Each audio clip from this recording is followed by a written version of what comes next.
¿Ven esto detrás de mí? No es solo un puente sobre el río, es la cinta de luz. Estamos en Los Ángeles, en el nuevo viaducto de la Sexta, y hoy les voy a contar la historia de cómo el acero bruto se convirtió en arte refinado. ¿Alguna vez se preguntaron cómo simples piezas rectas de hierro se transforman en estos arcos blancos perfectos que parecen bailar sobre la autopista? Viajé miles de kilómetros hasta talleres secretos donde doman el metal para mostrarles cómo se creó el nuevo símbolo de California. ¡Vamos!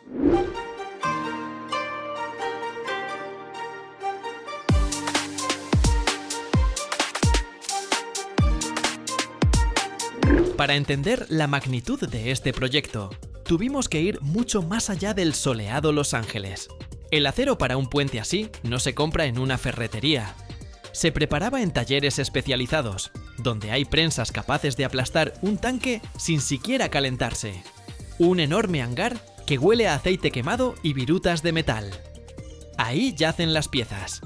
Vigas de acero, enormes y rectas, con paredes tan gruesas que te hacen pensar en los límites de la fuerza humana.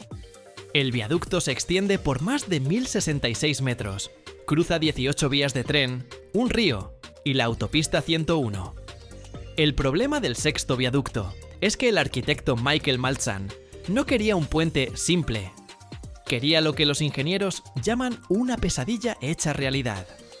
Cada uno de los 10 pares de arcos no es solo un arco. Es una curva tridimensional. ¿Cómo convertir una viga recta y fría en una forma perfecta y fluida?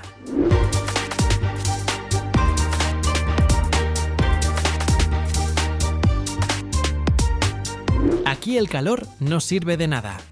Aquí funciona la fuerza pura y fría. Yo estaba junto a una prensa hidráulica, cuya fuerza de presión se mide en miles de toneladas. Funciona así. Una pieza de acero maciza se sujeta en una mordaza y un enorme pistón comienza a empujar lentamente, milímetro a milímetro, el metal dentro del molde. ¿Escuchan ese sonido?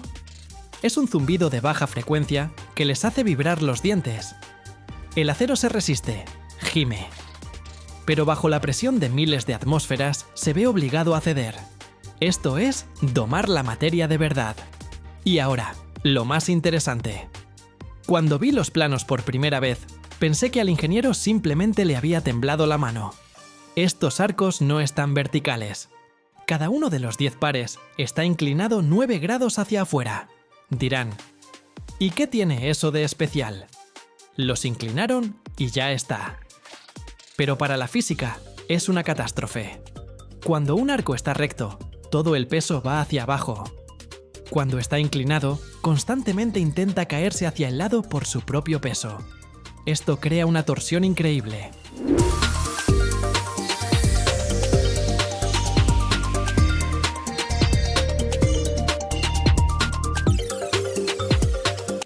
Para que el puente no se derrumbara, los ingenieros tuvieron que crear un complejo sistema de tensión interna.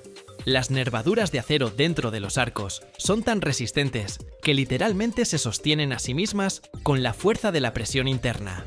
Cuando caminé por el puente terminado y toqué esas superficies blancas, sentí la energía contenida de millones de toneladas congeladas en equilibrio perfecto. Esto es el triunfo de las matemáticas sobre la gravedad.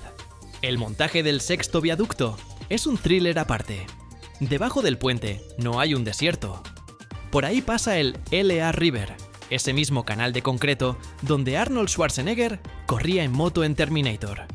Y también cruzan decenas de vías de tren, por donde pasan trenes cada minuto. Detener el tráfico era imposible.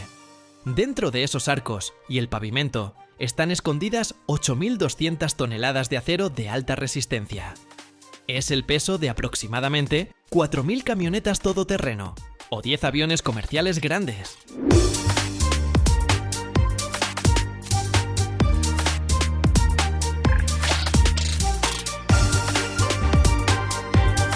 He visto imágenes de cómo instalaban esos gigantescos segmentos de acero durante la noche. Grúas inmensas levantaban las costillas blancas de los arcos, que pesan cientos de toneladas, y las ajustaban con precisión milimétrica a los pilares. Un error de 1 centímetro habría significado que el arco no cerraría en su punto más alto. Era como jugar Lego gigante, donde cada pieza vale millones, y abajo hay un ferrocarril en funcionamiento. El espectáculo era de otro mundo. Reflectores cortando el cielo nocturno sobre la ciudad, chispas de soldadura cayendo como pequeños meteoritos, y sobre el río crecía lentamente la columna vertebral de acero de una nueva ciudad. Cuando la última pieza quedó en su lugar, Los Ángeles finalmente conectó Boyle Heights, corazón de la cultura latinoamericana, con los relucientes rascacielos del downtown. La construcción requirió más de 45.000 metros cúbicos de una mezcla de concreto especialmente desarrollada. Ese volumen hubiera sido suficiente para llenar 18 piscinas olímpicas.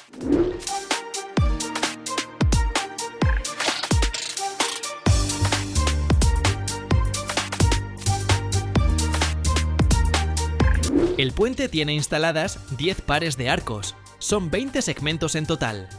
Los más altos alcanzan 18 metros de altura, lo que equivale a un edificio de 6 pisos. Pero Los Ángeles está en una zona sísmica, así que el puente no solo tiene que ser bonito, sino también flexible. Debajo de la base del puente se instalaron 32 cojinetes, péndulo triple gigantes. Estos permiten que la estructura del puente se desplace hasta 76 centímetros en cualquier dirección durante un terremoto fuerte sin colapsar.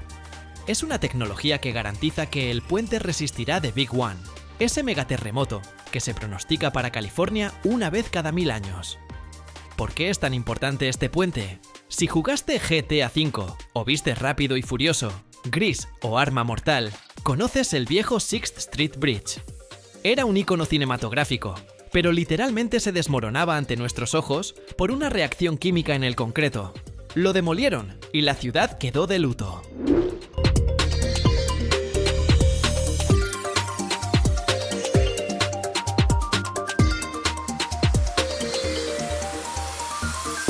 El nuevo viaducto es la respuesta de Los Ángeles a los desafíos del tiempo. No está hecho solo de concreto, sino de ese mismo acero de alta resistencia del que hablamos. Es un puente Fénix. Se ve futurista, como si lo hubieran traído del año 2050. Sus 10 arcos simbolizan un abrazo que conecta a diferentes comunidades. El antiguo puente de la Sexta resistió 84 años, hasta que la enfermedad del concreto comenzó a destruirlo. El nuevo viaducto está diseñado para durar 100 años. Gracias al uso de acero moderno con recubrimiento anticorrosivo y una mezcla especial de concreto, este puente está destinado a convertirse en un símbolo eterno de la ciudad. Por la noche, cuando se enciende la iluminación, los arcos comienzan a brillar con una suave luz blanca. Por eso lo llaman la cinta de luz. Aquí, el acero deja de ser fuerza bruta. Se vuelve etéreo, ligero, como si no pesara nada. Pero nosotros conocemos la verdad. Detrás de esa ligereza hay miles de toneladas de presión, inclinaciones de 9 grados y noches sin dormir de los ingenieros.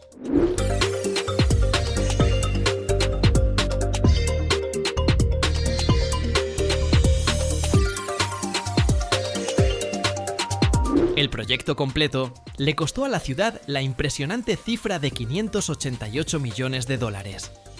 Es el proyecto de puente más caro y ambicioso en toda la historia de Los Ángeles. Para que se hagan una idea, con ese dinero se podrían haber construido varios intercambios viales comunes y corrientes, pero Los Ángeles eligió el arte, congelado en acero y concreto. Amigos, esa es la historia. La próxima vez que vean una película sobre Los Ángeles y aparezcan esos arcos blancos, acuérdense de esa prensa en el taller y de esos 9 grados que casi vuelven locos a los ingenieros. El acero no es solo un material, es voluntad, congelada en metal. Gracias por acompañarme en este recorrido virtual.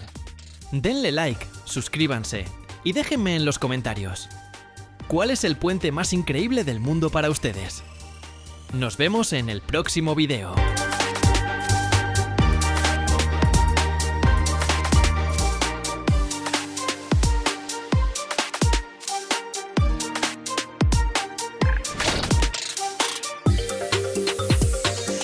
¿Alguna vez has visto cómo se forjan los músculos de acero del planeta?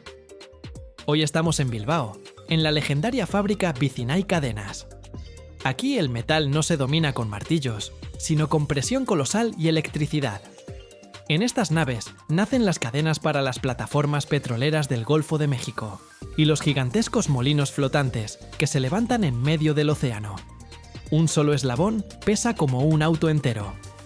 Te voy a mostrar cómo el acero al rojo vivo de 20 centímetros de diámetro se vuelve flexible como plastilina. Ajústate el cinturón. Entramos a la verdadera forja de los dioses.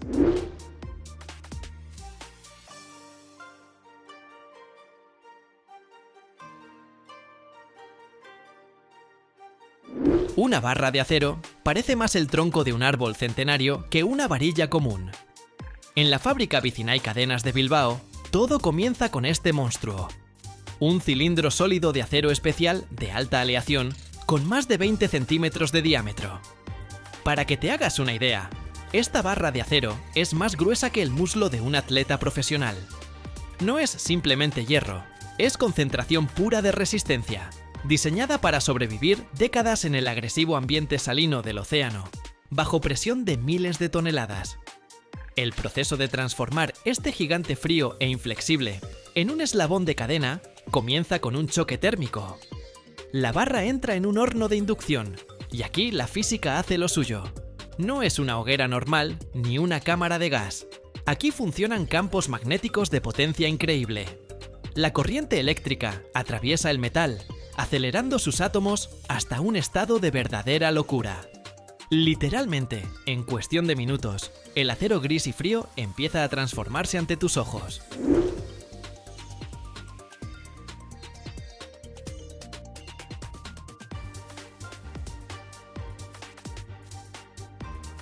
Al principio, la superficie se vuelve de un color burdeos apagado, como si el metal se llenara de ira.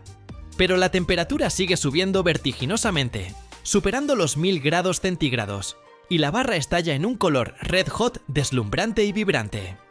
En ese momento, el acero alcanza su estado plastilina. Brilla con tanta intensidad que es difícil mirarlo sin gafas especiales. Parece que dentro del metal hay un pequeño sol furioso atrapado. Pero ese color brillante es traicionero. Aunque el acero se vuelve flexible y listo para doblarse, no pierde su masa colosal. Cada uno de estos segmentos al rojo vivo pesa cientos de kilos, y su temperatura es tan alta que puede evaporar instantáneamente cualquier humedad en un radio de varios metros.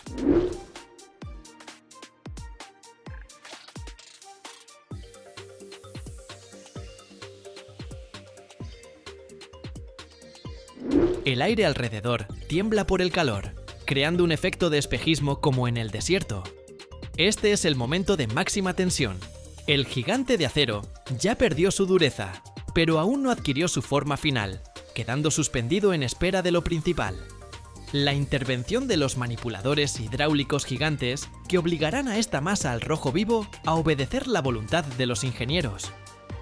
Cuando este tronco de acero calentado al blanco sale del horno, instintivamente doy un paso atrás.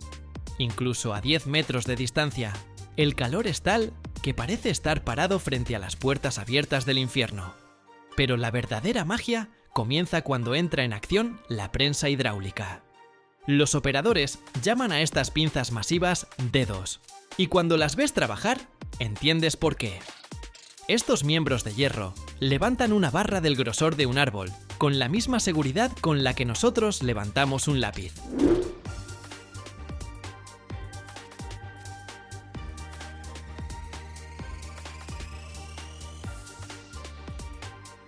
En este momento, mi cerebro se niega a creer lo que ven mis ojos. Lo que sucede a continuación va contra toda mi experiencia de vida. El acero que hace un minuto era más duro que una roca, bajo la presión hidráulica empieza a doblarse como si no fuera una aleación ultra resistente, sino un trozo de plastilina suave o cera caliente. Veo cómo los enormes mecanismos agarran la barra y con un movimiento fluido, casi elegante, la enrollan formando un lazo perfecto alrededor del núcleo de acero. Esto no es solo fuerza bruta, es verdadero trabajo de joyería a escala de gigantes. Cada grado de curvatura, cada milímetro de expansión del metal está calculado por la computadora en tiempo real. Una sola tensión microscópica de más Y dentro del acero aparecerán microfisuras que después, en medio de una tormenta en el Atlántico, podrían costarle la vida a alguien.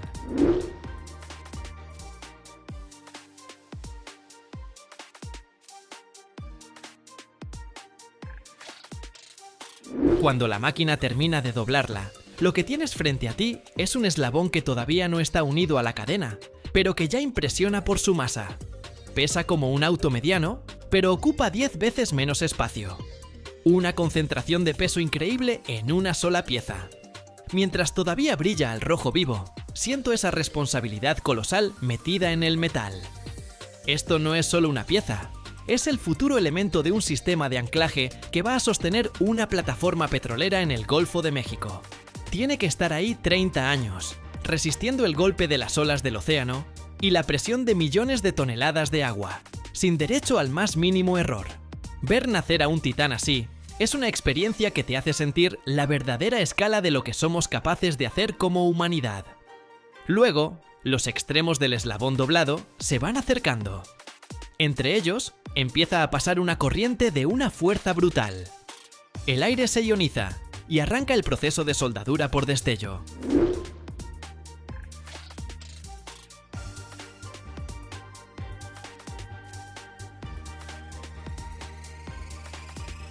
Primero aparece una ligera vibración y luego una explosión de luz.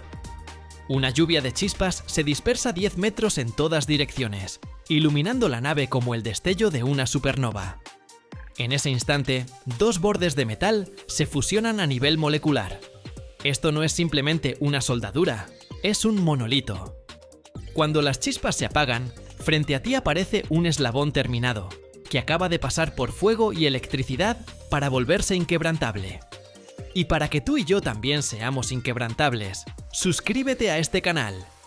Mirando cómo se enfría este acero al rojo vivo, no puedo evitar preguntarme, ¿para qué todo esto? ¿Por qué tanta precisión increíble, estos hornos gigantescos y este gasto astronómico de energía solo para un eslabón? La respuesta está en el precio del error, que en mar abierto se mide en miles de millones de dólares y vidas humanas. Los clientes de Vicinay Cadenas no son simples navieras, son titanes energéticos que trabajan donde la naturaleza muestra su carácter más feroz.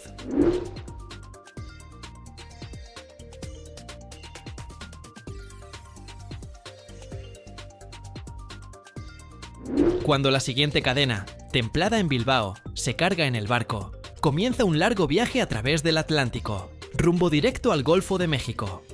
Allí, en medio del agua infinita, se alzan plataformas petroleras, cada una con un valor superior al de una ciudad pequeña. Y lo único que impide que ese gigante se convierta en un pedazo de chatarra a la deriva durante un huracán categoría 5 es precisamente ese acero español.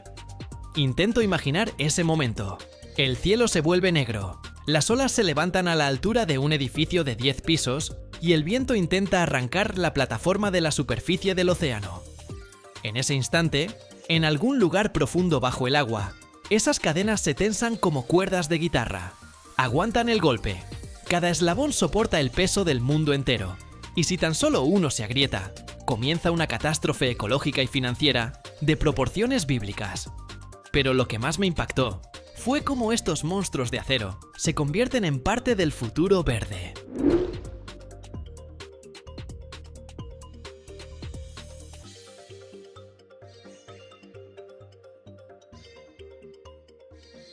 Solemos asociar la industria pesada con el pasado, pero aquí, en Bilbao, he visto los cimientos de una revolución energética. La nueva generación de parques eólicos flotantes son verdaderas maravillas de la ingeniería. Turbinas gigantes, altas como rascacielos, que no están ancladas al fondo marino, flotan en mar abierto, donde el viento es más fuerte. Se balancean sobre las olas como enormes boyas, pero se mantienen en su lugar con una precisión milimétrica. Y las sostienen estos anillos de acero, forjados aquí, en la fragua de los dioses.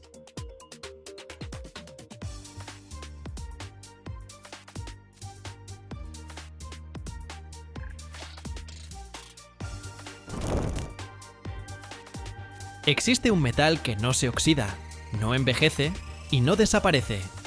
Simplemente espera. Espera en el agua, en el aire y hasta en nuestras casas.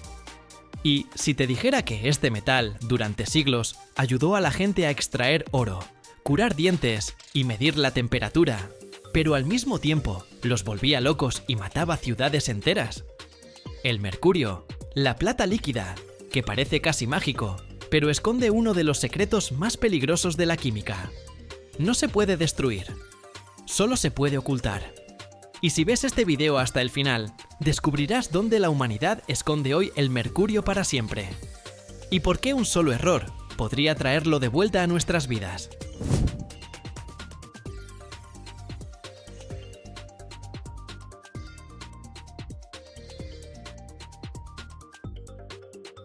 La historia del mercurio no comienza con gotas brillantes, sino con un mineral rojo intenso, el cinabrio. Durante miles de años, la gente usó el cinabrio como pigmento. Los antiguos chinos y romanos fabricaban con él la pintura vermellón, que usaban para decorar templos y estatuas. Sin embargo, la extracción del cinabrio siempre estuvo acompañada de tragedias. Los trabajadores de las minas sufrían temblores inexplicables, delirios y muerte prematura. El proceso para obtener mercurio puro del cinabrio es bastante simple. Se tritura el mineral y se calienta en hornos especiales. A una temperatura de 357 grados Celsius, el mercurio se evapora y luego se condensa en forma de pesadas gotas plateadas. Esta simplicidad en su obtención convirtió al mercurio en una materia prima accesible, pero extremadamente peligrosa.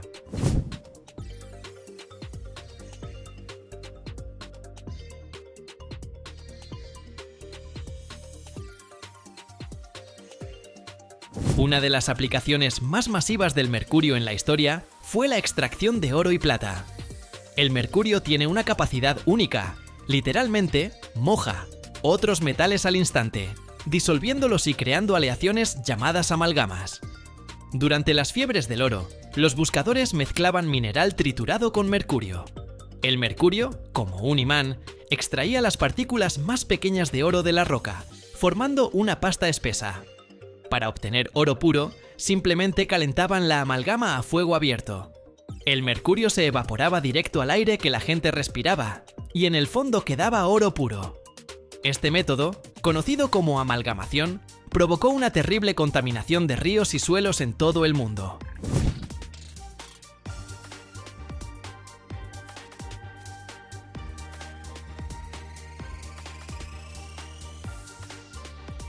Incluso hoy, en las selvas del Amazonas, los buscadores de oro ilegales usan toneladas de mercurio, envenenando ecosistemas durante décadas.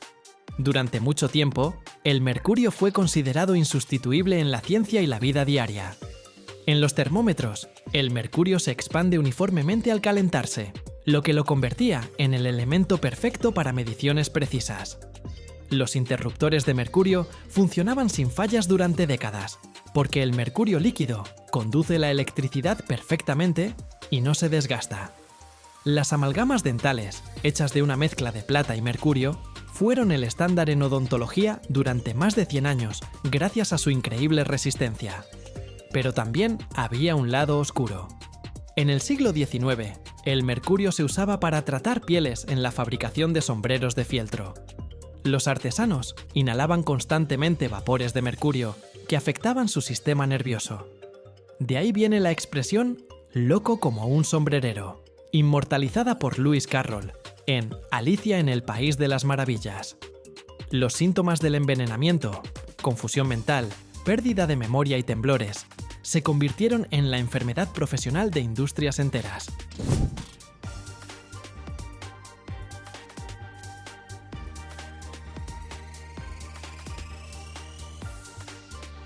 La principal amenaza del mercurio está en su capacidad de bioacumulación. Cuando el mercurio llega al agua, las bacterias lo convierten en metilmercurio, una forma orgánica extremadamente tóxica. Se acumula en el plancton, luego en peces pequeños y finalmente en grandes depredadores como el atún o el tiburón. El ser humano, al comer ese pescado, recibe una dosis brutal del tóxico. El ejemplo más terrible, la tragedia de la ciudad japonesa de Minamata en los años 50, donde una planta química vertía mercurio en la bahía. Miles de personas murieron o quedaron discapacitadas por daño cerebral. Este suceso dio nombre a la enfermedad de Minamata e hizo que el mundo reconsiderara prohibir el metal.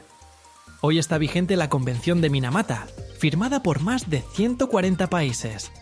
Prohíbe la fabricación y exportación de termómetros de mercurio, instrumentos para medir presión, la mayoría de lámparas fluorescentes y el uso de mercurio en muchos procesos industriales.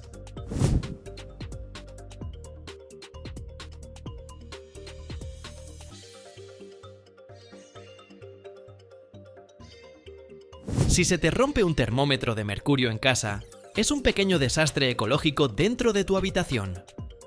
El mercurio se dispersa en miles de bolitas diminutas que ruedan bajo los zócalos y se entierran en las alfombras. A 20 grados de temperatura, empiezan a evaporarse activamente. Una sola bolita de mercurio puede contaminar el aire de un espacio cerrado durante meses. El vapor de mercurio no tiene olor ni sabor, lo que lo convierte en un asesino invisible. Como el mercurio no se puede simplemente quemar o disolver por completo, porque es un elemento químico que no se destruye, la única salida es su extracción total y confinamiento. Todo empieza en plantas especializadas, donde llegan millones de lámparas fluorescentes usadas, viejos equipos médicos y sensores industriales.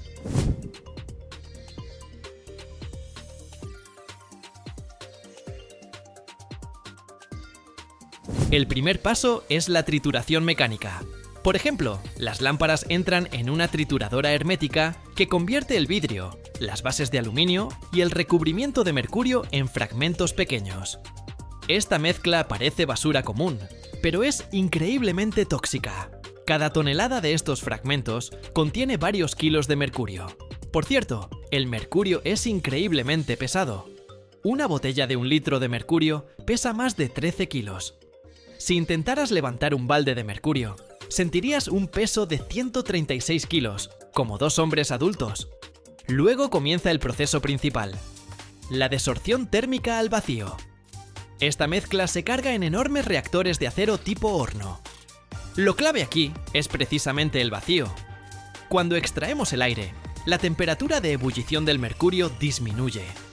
Los hornos calientan la mezcla entre 300 y 400 grados. En esas condiciones, el mercurio empieza a evaporarse intensamente, separándose de los restos de vidrio y metal. El sistema de vacío extrae estos vapores tóxicos, sin darles ninguna chance de filtrarse hacia afuera, al aire del taller.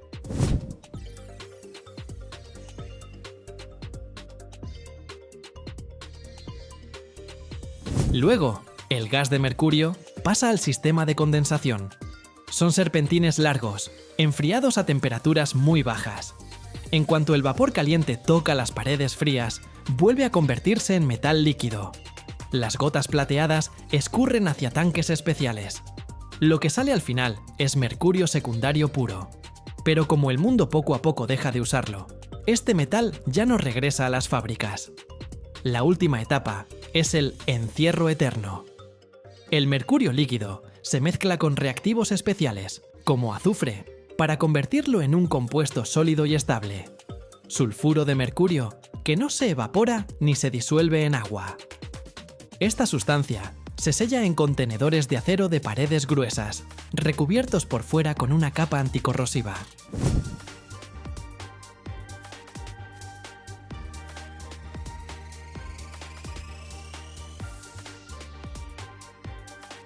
Estos contenedores se envían a depósitos subterráneos ubicados a cientos de metros de profundidad, en antiguas minas de sal abandonadas o macizos de granito.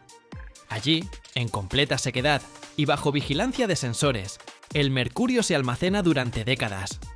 Es la única forma de garantizar que la plata líquida nunca llegue a las aguas subterráneas, ni regrese a nosotros a través del pescado o el agua.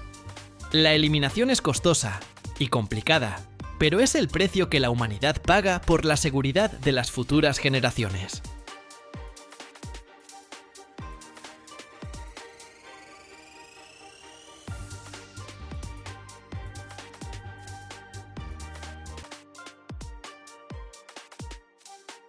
¿Y si les dijera que el brillo de su auto, los electrodomésticos de su cocina e incluso los rascacielos oculta uno de los secretos más peligrosos del mundo químico? El metal que vemos cada día, en ese resplandor de espejo, comienza su viaje en las entrañas sucias de la Tierra y es capaz de transformarse en una sustancia de la que hasta los ingenieros huyen despavoridos. Entonces, ¿por qué seguimos usándolo tan tranquilamente? ¿Y cómo nace ese brillo metálico legendario a partir de un mineral gris y sin pretensiones? Quédense hasta el final. Allí les revelaré un dato que cambiará por completo su visión sobre el cromo.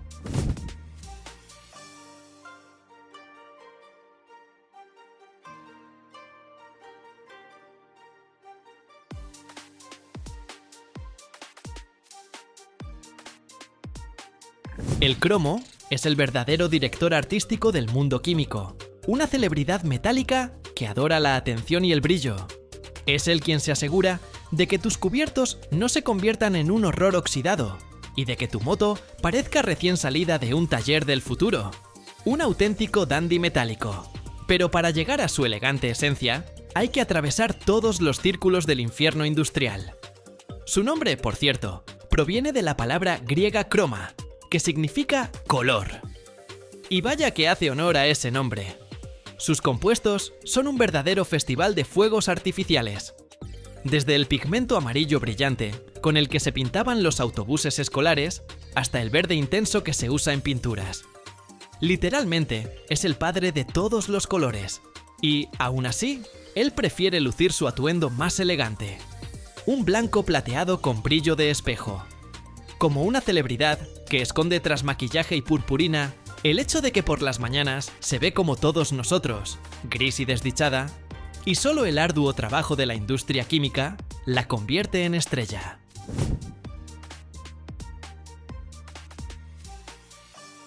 Pero volvamos al polvo y al drama. Esta belleza elegante es hija del levantamiento de pesas. La mayoría de sus depósitos, todo un tesoro de mineral de cromo, están escondidos en las profundidades de la Tierra. ¿Y sabes quién es el principal proveedor de ese brillo? Sudáfrica, señoras y señores. Es la auténtica meca para los amantes del cromo, donde máquinas gigantes, como dragones metálicos hambrientos, devoran la roca. Extraer cromita no es un paseo por el parque, es un asunto sucio, que consume mucha energía y muy serio. El cromo no está en la superficie, exige que bajen hasta él, que lo excaven, lo trituren, y solo entonces empiezan a convencerlo de que entregue su brillo. El mineral no se parece en nada al parachoques pulido final. Es gris, rocoso, y siendo honestos, completamente anodino. Es como ver a una estrella de Hollywood sin maquillaje, recién levantada de la cama. Un poco impactante, pero es la realidad. Después de la extracción, comienza lo más interesante, la transformación del mineral en ferrocromo, una aleación de hierro y cromo, que es la principal forma de transporte del cromo para la industria.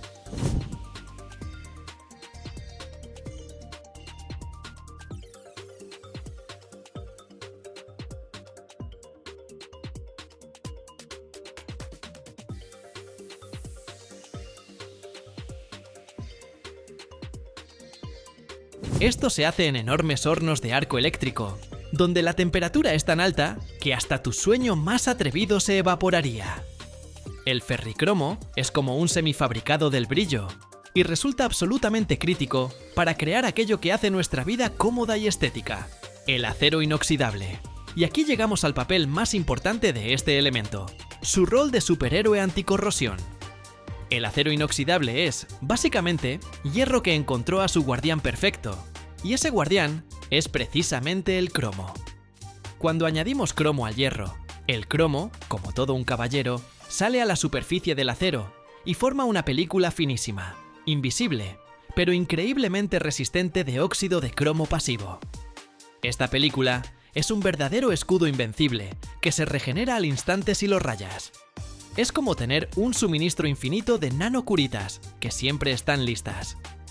Gracias a esta película, nuestros fregaderos de cocina, instrumentos quirúrgicos, utensilios e incluso rascacielos enteros no se cubren de ese horrible óxido.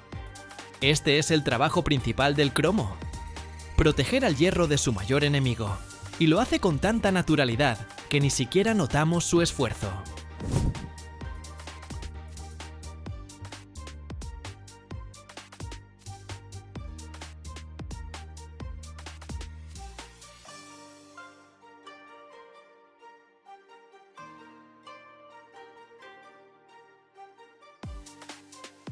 Es tan discreto cuando protege, pero tan brillante cuando se muestra al mundo.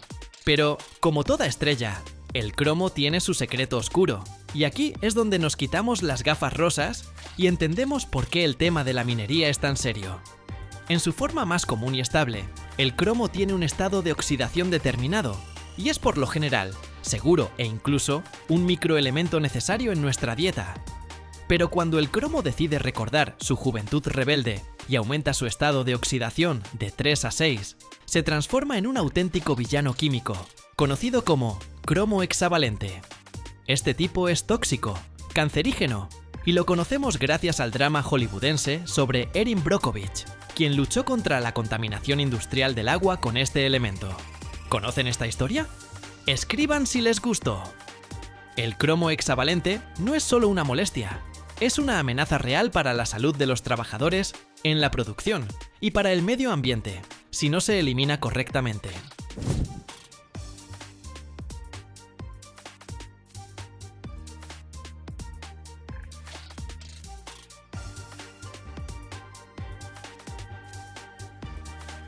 Se forma en ciertos procesos industriales, especialmente durante el calentamiento, y aquí es donde ese brillo elegante revela su lado más oscuro. Por eso, los ingenieros químicos y ecologistas libran una batalla constante para mantener a ese rebelde Plasnode 6 bajo estricto control y neutralizarlo a un inofensivo Plasnode 3 antes de que abandone las instalaciones. Es como tener encerrado al miembro más impredecible de la familia para que no arruine la reunión familiar. Por último, hablemos de su papel más brillante, el rey del galvanizado. El cromado galvánico, o simplemente cromado, es el proceso que transforma metal ordinario en objeto de lujo. Piensa en manijas de puertas, parachoques, llantas, tubos de escape, grifos de cocina. Todo lo que brilla y refleja la luz con ese destello metálico aristocrático. Es una capa finísima pero increíblemente dura de cromo, aplicada mediante un método electroquímico.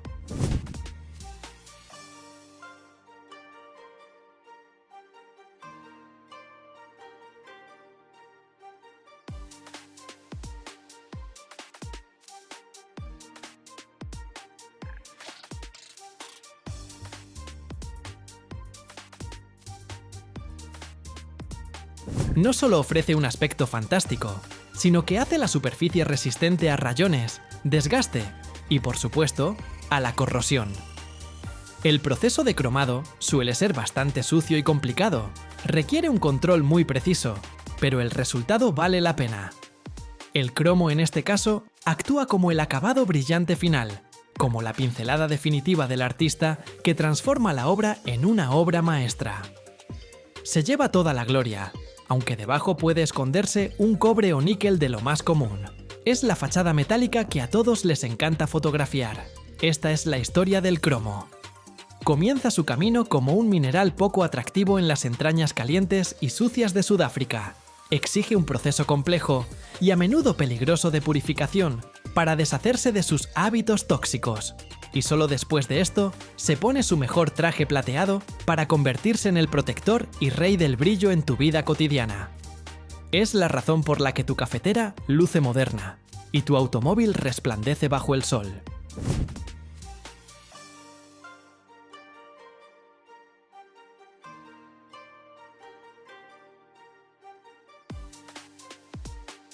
Es un elemento de contrastes, extracción sucia, acabado elegante, mortal más 6, útil más 3, protección invisible y brillo deslumbrante.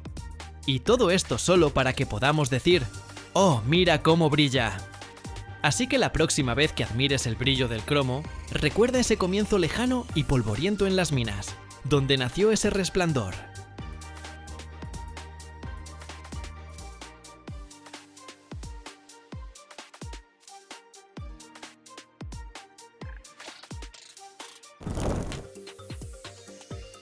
Cada año, el mundo produce más de 1 millón de toneladas de magnesio metálico.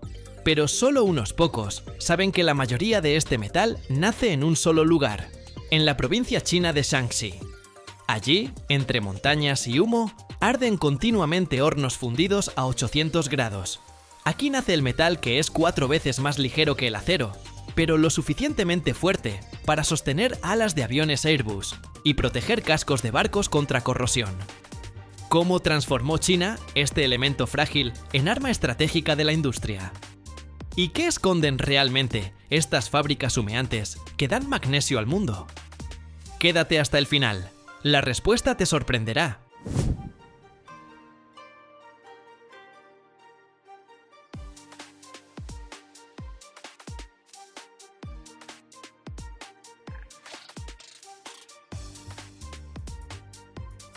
Todo comienza en la provincia de Shanxi, al norte de China, región que es el corazón de la industria del magnesio del país. Aquí se ubican numerosas fábricas equipadas con grandes hornos de electrólisis que humean sin cesar, con denso humo gris, brillando con destellos metálicos. Estas fábricas pueden considerarse monstruos industriales modernos. Por ventanas y portones emana metal caliente. El rugido de máquinas y susurro cambia el ritmo urbano habitual por verdadera fiesta de producción. La magnesita es carbonato de magnesio ampliamente distribuido en diversas regiones del mundo, pero los mayores yacimientos industriales se concentran en China, especialmente en la provincia de Shanxi, que produce más del 60% de todo el magnesio chino. El proceso tecnológico de producción de magnesio comienza con extracción de magnesita, sal natural que contiene el componente industrial principal, óxido de magnesio.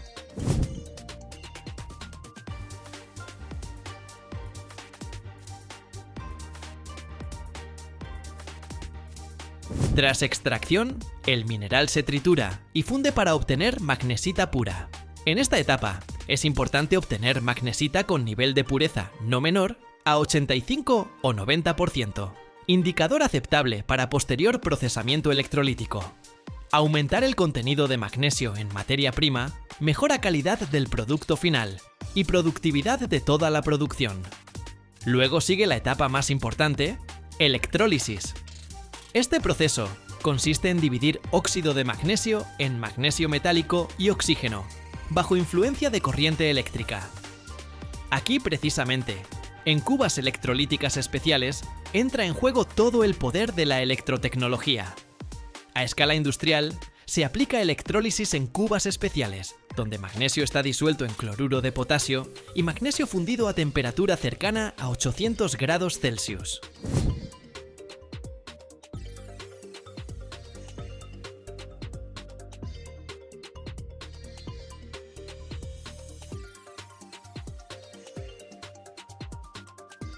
En la cuba electrolítica, la corriente eléctrica pasa entre ánodo y cátodo, causando reducción y liberación de magnesio metálico en el cátodo. Simultáneamente, en el ánodo se forma oxígeno. El proceso requiere volúmenes colosales de energía eléctrica, 12.000 kilovatios hora por tonelada de magnesio. Precisamente por esta intensidad energética, la producción de magnesio es costosa y requiere acceso cercano a fuentes baratas de electricidad. El resultado de electrólisis son gotas calientes de magnesio puro que rápidamente se vierten en lingotes metálicos. Tienen color plateado brillante y su ligereza y resistencia fascinan a muchos ingenieros y diseñadores. El magnesio metálico producido tras extracción se funde inmediatamente en lingotes de 5 a 25 kilogramos, facilitando su transporte y uso posterior.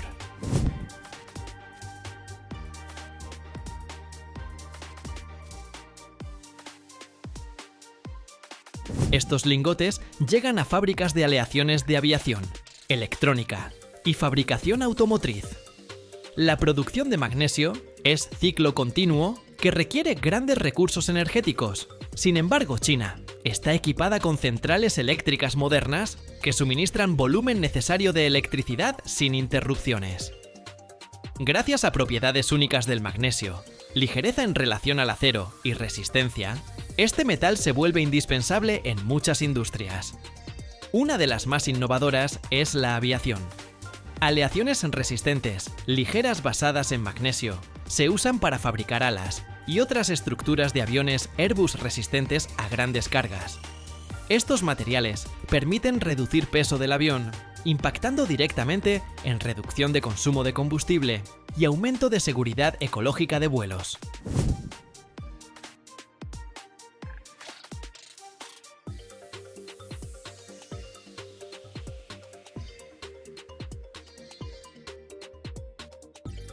Según estadísticas, China extrae más de 10 millones de toneladas de magnesita al año, de las cuales cerca del 25% va a producción propia de magnesio. Del resto, la mayor parte se usa en otras industrias, particularmente producción de refractarios y cemento. Las fábricas chinas de magnesio son verdaderos gigantes industriales que no solo producen metal, sino marcan pauta a todo el mercado mundial. El gobierno chino apoya activamente el desarrollo de esta industria, invirtiendo en innovaciones, modernización ecológica y escalamiento de producción. Gracias a esto, el magnesio no solo mantiene sus posiciones, sino alcanza nuevo nivel, ayudando al país a influir en tendencias globales en aviación, electrónica y otras esferas clave.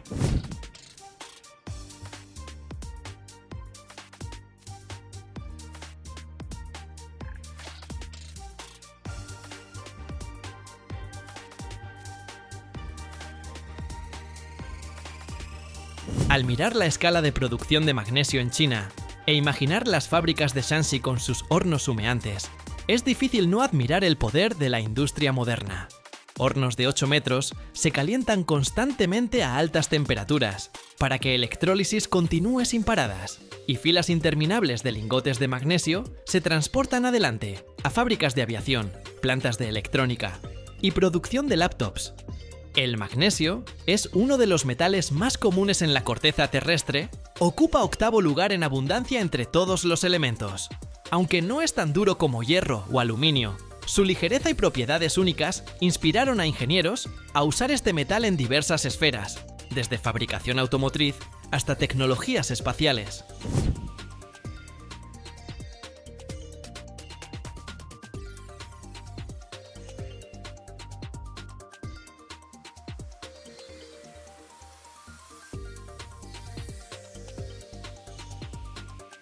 Es interesante que el magnesio es 4 veces más ligero que el acero. Por eso con él se pueden crear estructuras ligeras pero resistentes. Esto es extremadamente importante para aviación, donde cada gramo de peso importa. Aleaciones basadas en magnesio se aplican frecuentemente en producción de aviones Airbus, Boeing e incluso naves espaciales de NASA. Con uso de magnesio, los aviones se vuelven más económicos y su huella de carbono menor, lo que corresponde a tendencia de desarrollo sostenible. En laptop moderna, el magnesio también juega papel importante. Aleaciones metálicas aseguran resistencia del cuerpo con peso mínimo, haciendo dispositivos más ligeros y cómodos para usuarios. Otro hecho interesante es que el magnesio frecuentemente se usa en forma de ánodos de sacrificio para proteger estructuras de acero contra corrosión.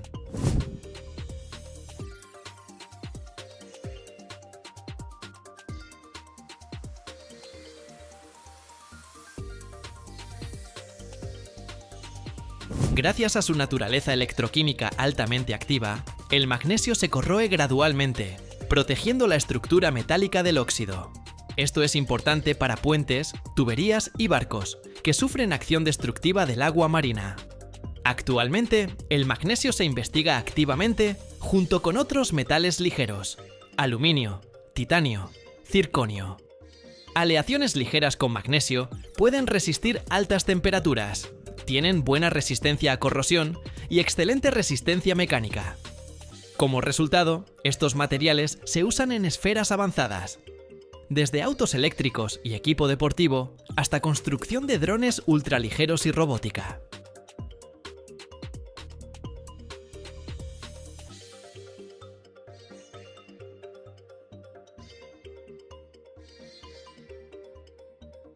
Cada día se fabrican más de 2 millones de espejos.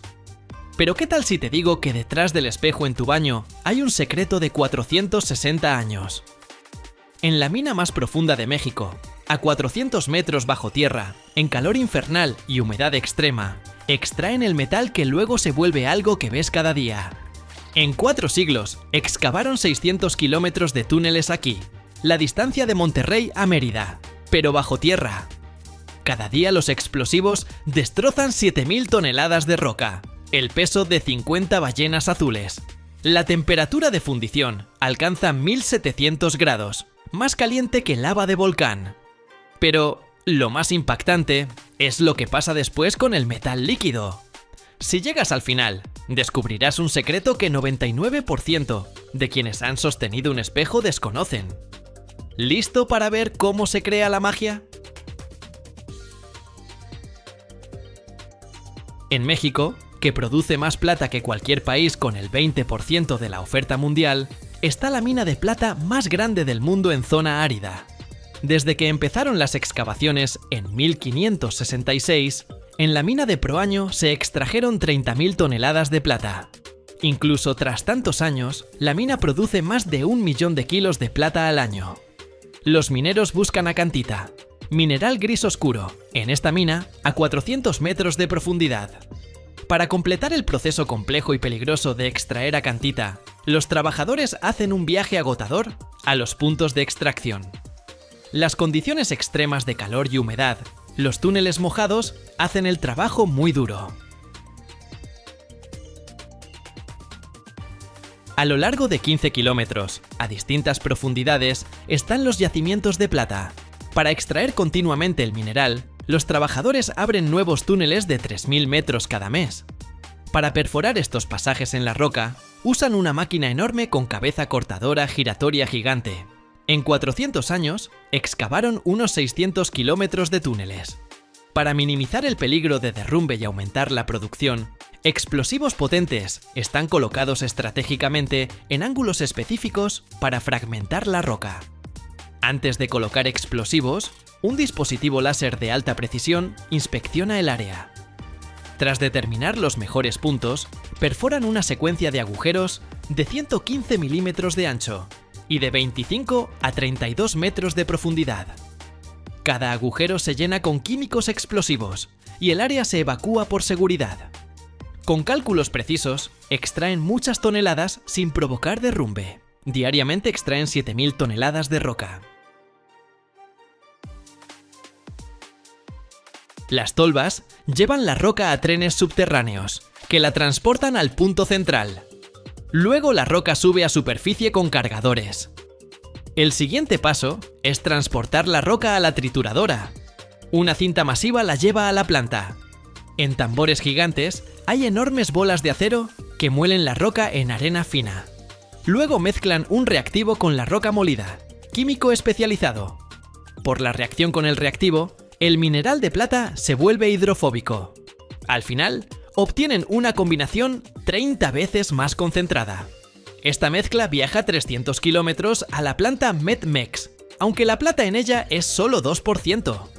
Entre plantas similares, METMEX ocupa 4º lugar mundial y primero en Latinoamérica. Anualmente producen más de 2.300.000 kilos de plata. La fundición empieza calentando el mineral a más de 800 grados en la refinería. La oxidación de otros metales en el mineral, como el plomo, a esa temperatura alta, permite separarlos de la plata. Las impurezas se evaporan cuando calientan la mezcla una y otra vez. Como la plata no reacciona con oxígeno, el metal fundido es 99% plata pura y 1% oro. Para separar la plata del oro, vierten el metal fundido sobre placas que sumergen en solución de nitrato de plata. Al agregar electricidad, la plata va a la placa negativa y el oro queda en la placa positiva. El fabricante de espejos recibe la plata tras purificarla hasta estado suficientemente puro. El vidrio es el primer paso para crear espejos y la arena de cuarzo es el elemento clave para hacer vidrio. La arena debe tener alto contenido de sílice y no tener arcilla, polvo u óxidos metálicos.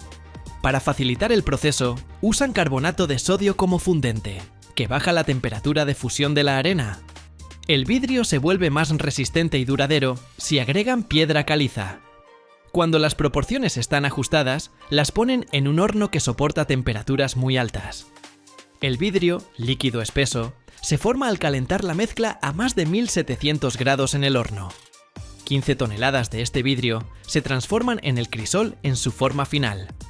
El vidrio sale del horno tras fundirse completamente y eliminar impurezas. El equipo de moldeo se enfría con agua para evitar roturas, cuando el vidrio fundido se vierte continuamente. El vidrio se enfría gradualmente al salir del baño de enfriamiento, con temperatura inicial de 600 grados, para eliminar tensión interna y reducir probabilidad de fractura o deformación. Según tamaño y grosor del vidrio, este proceso puede tomar varias horas o días. La siguiente etapa es corte e inspección del vidrio. Primero cortan el vidrio verticalmente con rodillo de carburo de tungsteno. Luego separan en tiras para la siguiente etapa. Las cuchillas recortan bordes de las láminas mientras se mueven en cinta. Los recortes caen en canal para reciclar. Tras transferir cuidadosamente las láminas a control, las colocan verticalmente para inspección. Los inspectores examinan cada lámina bajo lámparas fluorescentes, buscando defectos, burbujas, inclusiones, rayones, manchas, etc. Aquí identifican defectos que afectan calidad y apariencia del vidrio. El fabricante de espejos recibe el vidrio empaquetado cuando pasa inspección. En la fábrica de espejos, aplican capa delgada de plata sobre un lado de las láminas de vidrio, volviéndolas espejos. Para obtener nitrato de plata, primero disuelven plata sólida en ácido nítrico. Tras bajar las láminas de camiones, hacen limpieza exhaustiva para eliminar todo rastro de polvo, suciedad, aceite y contaminantes. Rocían sobre el vidrio capa fina de óxido de cerio, polvo de minerales de tierras raras y agua. Tras esto, aceites y contaminantes se desprenden de las superficies, dándoles brillo. Lavar cada panel así toma aproximadamente 1 minuto.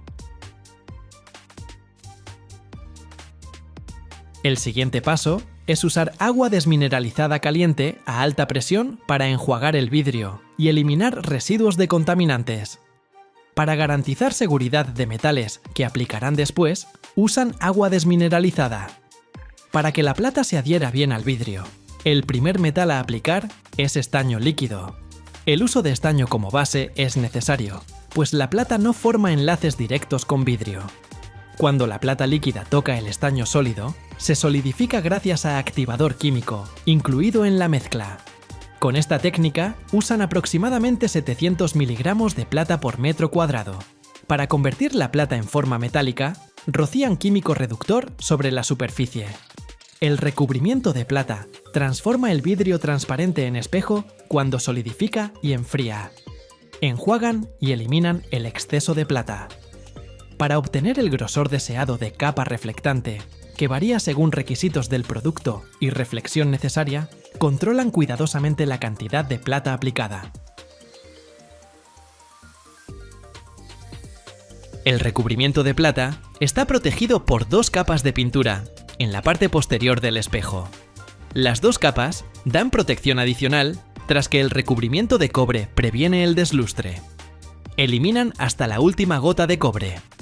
Después, secan el panel en secador a 71 grados durante 75 segundos, eliminando humedad restante de la superficie. En la siguiente etapa, el panel pasa por cortina de pintura, máquina que recubre continuamente la cinta con pintura, para proteger la capa de plata de daños y corrosión. El lado del cobre debe estar hacia arriba. El recubrimiento se cubre y protege de influencias externas por capa de pintura, generalmente gris, que da opacidad. Finalmente, hornean el espejo pintado a 99 grados, exactamente 1 minuto 45 segundos, tiempo en que la pintura seca. Siguiente paso es aplicar segunda capa de pintura, esta vez de otro tono. Tiempo de secado de esta capa es el doble que la primera, a 118 grados. Para eliminar residuos de metal del espejo, usan baño de ácido. Luego voltean el espejo a posición vertical para que en inspección eliminen todos los defectos, incluidas burbujas. Luego dan forma y tamaño a los paneles de espejo según especificaciones con máquina de corte controlada por computadora. Para pulir el espejo, usan disco de metal de carburo resistente. Para hacer espejo esférico, la máquina dibuja cuadrados en el panel con herramientas especiales. Luego usa estos cuadrados para trazar círculos. Los trabajadores primero dividen cuadrados y luego pasan a círculos. Los espejos se empaquetan con especial cuidado para garantizar su preservación durante transporte y manejo tras completar corte y pulido.